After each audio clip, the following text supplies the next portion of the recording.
Ketertarikan saya sebenarnya ketika putusan itu tidak diputuskan oleh orang-orang yang punya komitmen, punya integritas, atau orang yang baik, yang memang harus mengawal demokrasi dengan baik, ya tentu kan hasilnya dikecewakan oleh masyarakat. Iya. Nah, di situ seninya kenapa saya ingin tetap harus mengawal demokrasi ini sampai saya tidak dibutuhkan lagi. Ini dia 4 bincang-bincang asik soal pemilu dan segala pernak-pernik. Biar kamu ngerti dan gak malu-malui. Ngerti hakmu dan paham kewajibanmu. Asik! Ye, ye, ye. Assalamualaikum warahmatullahi wabarakatuh. Halo teman pemilih, apa kabarnya? Semoga sehat selalu, tetap ceria di September ceria ini. Wah, September ceria ya. Ya. Harus dong, kita harus ceria dan juga semangat ya. Ngomong-ngomong, gimana nih untuk teman-teman semuanya kalau di awal bulan kayaknya masih semangat ya? Nggak tahu kalau di akhir bulan, apakah makin lesu gara-gara keuangan makin menipis? Ya. Kalau ngomongin keuangan nih, kita akan bahas tentang anggaran pemilu ya pemirsa ya, di podcast KPUM, podcast Komisi Pemilihan Kota Medan tentunya. Di channel YouTube Humas KPU Kota Medan. Kali ini mengenai persiapan anggaran pemilu dan pemilihan 2024 di tengah tekanan ekonomi dan kenaikan harga yang mari kita angkat. Siapa lagi bisa memberikan penjelasan yang baik kalau enggak Pak Syafrial Syah, SEMSI sebagai Ketua Divisi Perencanaan dan Logistik KPU Provinsi Sumatera Utara. Selamat datang Bapak. Sehat Pak Syafrial?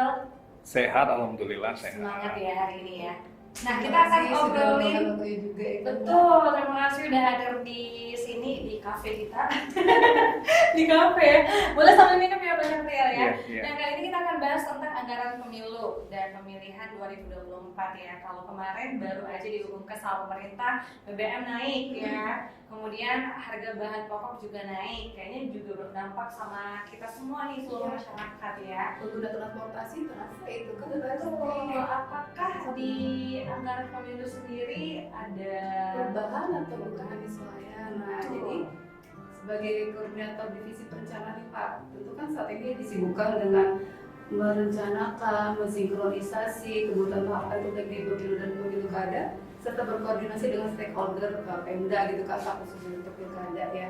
Jadi bisa disampaikan secara ringkas Pak bagaimana proses-prosesnya, bagaimana Bapak melakukan tahapan-tahapan untuk anggaran ini. Baik, terima kasih Ibu host ya. Pertama tentu dalam rangka mensukseskan pemilu ini kan ada dua ya, 2024 pemilu dan pemilihan. Ketika kita berbicara pemilu, tentu ini kan ranahnya KPU RI dalam proses penganggaran, karena ini menyangkut anggaran di APBN. Sementara kalau di pilkada atau pilgubsu itu anggarannya di APBD provinsi maupun di kabupaten kota ya. Oke. Hari ini kan kita masih dalam proses tahapan pemilu ya, pemilu belum masuk ke pilkadanya. Oke.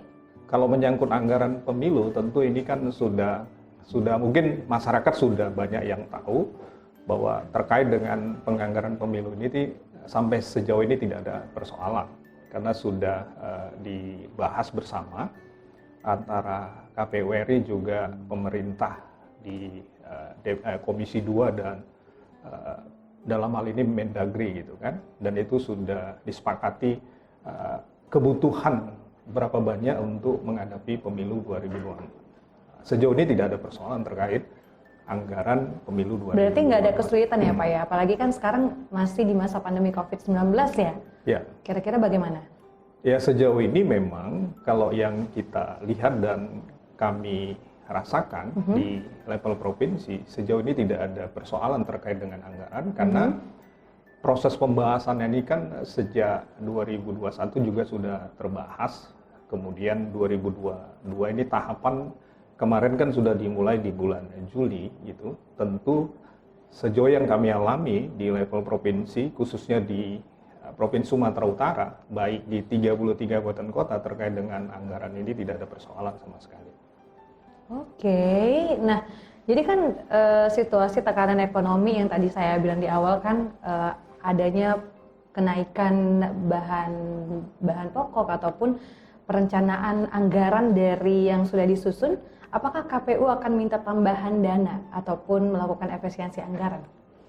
Ya, kalau kita lihat ya sejauh ini, ketika KPU itu mengusulkan atau merencanakan anggaran, khusus di di Pilkada atau Pilgub 2024, kita mendesain RAB, rencana anggaran belanja itu sudah memang berbasis tahapan.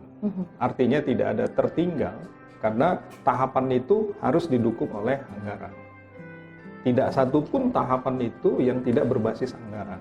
Jadi tentu melihat kondisi ini, kita harus menyesuaikan saja apakah tahapan itu sudah termaktub di dalam anggaran atau sebaliknya. Dia tidak bisa terpisahkan antara satu dengan lain.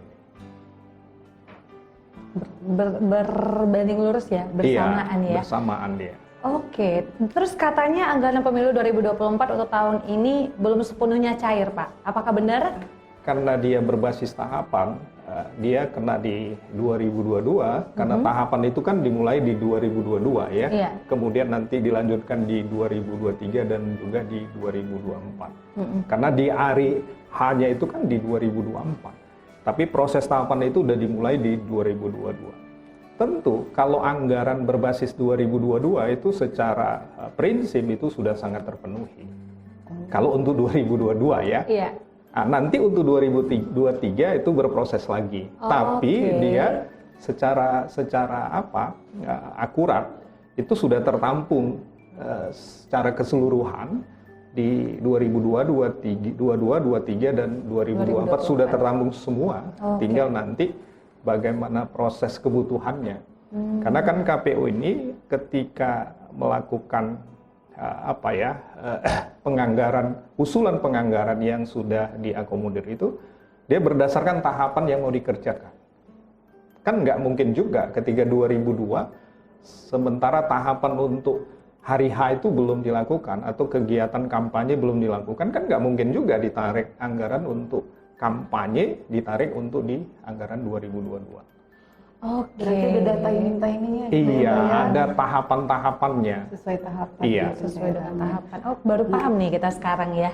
Nah Pak, ini kan kalau bicara tentang dana pemilu gitu kan, itu kan menggunakan anggaran publik gitu kan. Sementara yang saya tahu itu kalau penggunaan anggaran dana publik ini ada beberapa prinsip fundamental yang harus kita pegang sebagai KPU, itu transparansi dan akuntabilitas. Nah, langkah apa yang dilakukan oleh KPU untuk memastikan kedua prinsip fundamental penggunaan anggaran publik ini?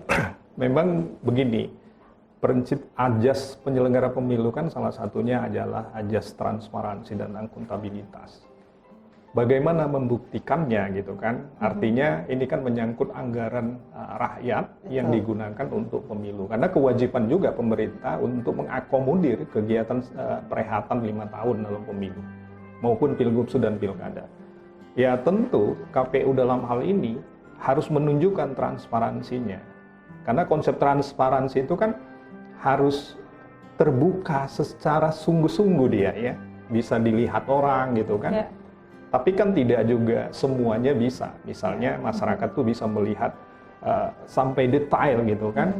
Bukan itu konsep transparansi sebenarnya. Ya, jadi konsep transparansi ini adalah publish anggaran yang digunakan, yang disetujui berapa dan terrealisasinya berapa. Artinya apa? Sejauh ini ya KPU baik dalam pemilu maupun pemilihan itu transparansinya sudah luar biasa. Karena masyarakat bisa melihat berapa sih anggaran yang dibutuhkan oleh KPU dalam hal ini pemilu maupun pilgub maupun pemilihan. Tahu kita. Dipublish berapa anggaran untuk KPU. Mau di provinsi, mau di kabupaten kota, di 3 bulan, kita sudah tahu. Itulah konsep transparansi. Kemudian masyarakat juga bisa lihat berapa realisasi setiap bulannya gitu. Berapa persen sudah digunakan dari yang disepakati itu. Jadi itulah konsep transparansi. Jadi niat kita dalam konsep transparansi itu adalah bersungguh-sungguh untuk membuktikan bahwa penggunaan anggaran ini adalah anggaran yang sebenar-benarnya. Dan itu dibuktikan bahwa KPU itu mendapatkan ketika diaudit oleh BPK, Badan Pemeriksa Keuangan, dia mendapatkan nilai yang namanya WTP kalau dalam akuntansi, wajar tanpa pengecualian. Artinya, secara prinsip, baik dia transparansi itu penilaiannya dan juga akuntabilitas. Akuntabilitas kan laporan-laporan keuangan yang berbasis apakah dalam bentuk IT maupun dokumen yang mendukung kegiatan-kegiatan itu. Itu dia. Oke, nah terus Sudah dilakukan ternyata. Sudah, ya, sudah dilakukan. Terus kalau misalnya ada keterlambatan pencairan dana hibah, ini bagaimana KPU Provinsi Sumatera Utara mengantisipasi hal tersebut? Sebenarnya kan dalam mekanisme membuat rencana anggaran belanja, khusus di Pilgubsu maupun Pilkada, itu kan ada dasar hukumnya. Ya. Jadi KPU ini tidak semena-mena mengusulkan itu berdasarkan keinginan dia semata, tidak. Oke. Tapi ada patron undang-undang maupun peraturan, tidak hanya dalam keputusan KPU juga, tapi juga Permendagri dan juga Kementerian Keuangan. Jadi dasar-dasar hukum ini yang menjadi dasar kita membuat rencana anggaran belanja. Contoh misalnya, tidak ada juga kekhawatiran kita ketika misalnya apa yang disampaikan Mbak tadi, bahwa ada kekhawatiran bahwa proses pencairan itu tidak maksimal. Karena begini, 1 bulan sebelum tahapan, ya, NPHD itu, nota kesepakatan, penandatangan kesepakatan dana hibah itu sudah ditandatangani oleh gubernur dan juga penyelenggara pemilu, dalam hal ini melalui ketua. Begitu juga di kabupaten kota, bupati maupun wali kota dengan ketua KPU-nya. Di sana, di NPHD itu, nota sepahaman itu ada perjanjian berapa persen untuk pencairannya gitu ya. Ada termin-terminnya, ada 3 termin. Termin pertama berapa persen dari total keseluruhan, termin kedua berapa persen, dan termin ketiga berapa persen. Kalau berdasarkan Permendagri 54 itu diatur termin pertama 40%, termin kedua 50%, dan termin ketiga 10% sisanya. Jadi itu udah langsung masuk ke keuangan penyelenggara pemilu. Jadi tidak ada kekhawatiran terkait dengan proses pencairan. Tinggal bagaimana mekanisme penyusunan NPHD itu yang menjadi persoalan sebenarnya. Kalau udah NPHD udah selesai. Gitu ya, apa ada politik anggaran nggak Pak selama ini kira-kira terindikasi ke arah sana gitu? Ya, sejauh yang saya alami ya, saya sebagai penyelenggara pemilu dari tingkat kabupaten kota ya, 2008 sampai sekarang di KPU provinsi. Kemudian di Pilkada 2020 kemarin ada 23 Satker kabupaten kota di 33. Sejauh yang saya pantau dan saya nikmati gitu ya, politik yang tanda kutip ya, yang ada di pemikiran masyarakat itu, politik anggaran itu jauh dari konsep berpikir yang selama ini terjadi, yang ketiga kami rasakan. Karena kan kita gini, kita diatur oleh undang-undang, ya.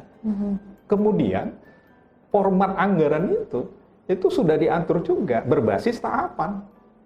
Jadi kalau politik anggaran misalnya, di mana dia mau potong? Nggak bisa. Sudah diatur semuanya karena dari diatur, awal. kan ada masa persiapan, masa pelaksanaan, masa pertanggungjawaban. Nah, yang banyak itu kan di poin 2, masa pelaksanaan. Jadi publik masyarakat juga nggak perlu khawatir ya akan politik money tadi ya? Tidak bisa. Oke. Tidak bisa dititipkan. Berarti juga pemerintah daerah ini komitmen gitu kan Pak? Ya harus komitmen, ya. karena kan jabatan gubernur, jabatan bupati dan wali kota itu kan jabatan politik. Ya. Yang memang harus berganti 5 tahun, itulah demokrasi. Pentingnya demokrasi kan itu salah satunya. Ada regulasi yang berputar di situ. Jadi tahapan itu tidak akan bisa berjalan tanpa anggaran gitu. Tidak kan, Pak? bisa, tidak bisa. Baik. Makanya semua pihak ini berkomitmen sesuai dengan PHD, pencairan juga seperti itu. Iya. Berarti. Nah, ngomong-ngomong nih Mbak, Bapak ini kan sudah menjadi penyelenggara nih sejak tahun 2008 ya Pak ya, sebagai PPS dulu di 2004. Oh 2004 2004 ya, 2004. jadi PPS ya. PPS ya. Terus 2008 naik Jadi ke provinsi ya Pak. Ke Kecamatan dulu. Kecamatan PPK. dulu, ada tahapnya juga ya? Satu-satu Tapi satu periode. sampai sekarang udah 18 tahun ya berarti? Iya, 18 tahun. Wah itu Pengalaman apa tuh Pak paling mengesankan sebagai penyelenggara? cukup lama ternyata. Ya pengalamannya pertama begini, karena kan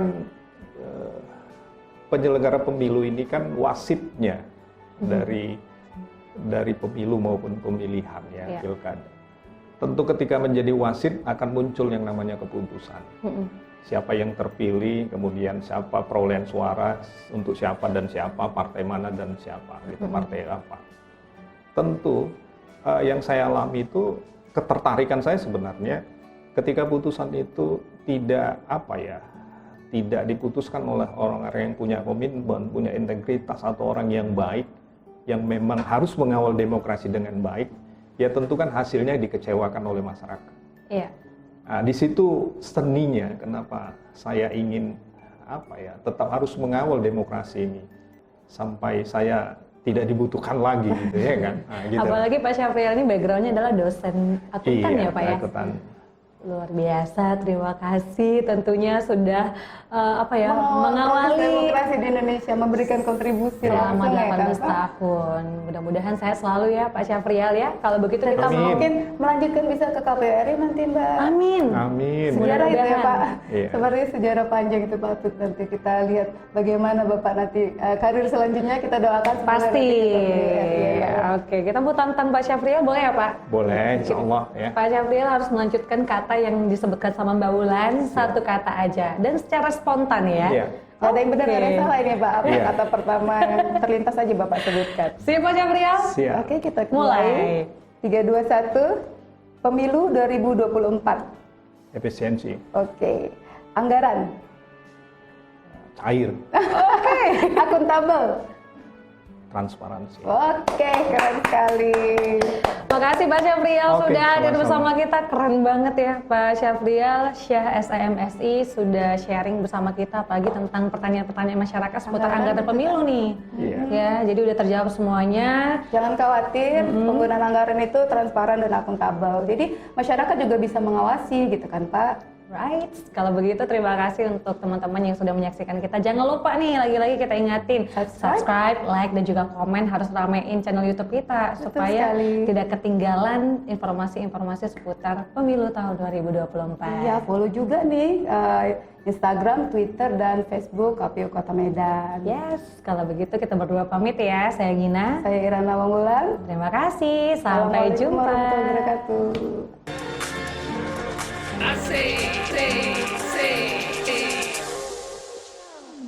Di podcast KPU bukan kaleng-kaleng. Mau tanya apa saja? Boleh. Jangan lupa subscribe, nanti rugi sendiri. Klik loncengnya, dapat info terkini. Oh yeah,